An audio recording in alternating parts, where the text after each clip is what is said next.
Pemirsa, pekerja pariwisata asal Indonesia khususnya Bali masih sangat diminati di luar negeri karena ramah, pekerja keras dan memiliki skill hospitality yang bagus. Namun SDM pariwisata Bali masih terkendala bahasa. Demikian diungkapkan Ketua Himpunan Lembaga Pelatihan Kerja Seluruh Indonesia Hilsi Bali, Ana Agung Gede Widnyana.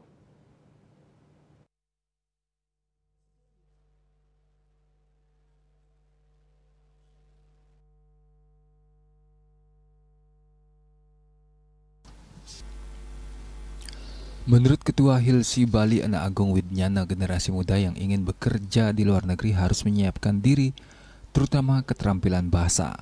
Peran Lembaga Pelatihan Kerja LPK sangat penting dalam mencetak SDM pariwisata berkompeten dan berdaya saing global melalui pelatihan berkualitas. Agung Widnyana mengatakan pekerja pariwisata Bali memiliki kelebihan hospitality yang bagus, pekerja keras dan ramah, namun masih kurang dalam bahasa asing terutama bahasa Inggris.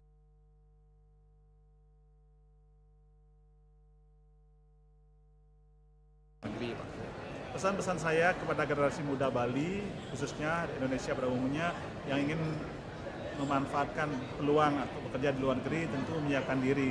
Yang dalam hal ini bahasa, minimum bahasa Inggris memang harus sesuai dengan standar yang dibutuhkan. Baik, kelebihan tenaga kerja yang berasal dari Indonesia, Bali khususnya, tentu mereka memiliki hospitality yang sangat bagus, keramah tamahan dalam hal ini, dan pekerja keras. Namun memang ada hal yang perlu ditingkatkan, yaitu kemampuan berbahasa, dalam hal ini bahasa Inggris.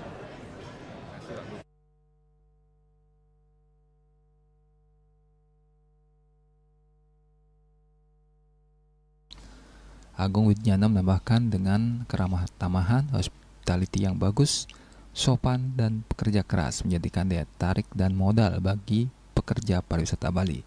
SDM pariwisata Bali tinggal memperdalam penguasaan bahasa asing agar bisa bersaing dengan naker dari mancanegara.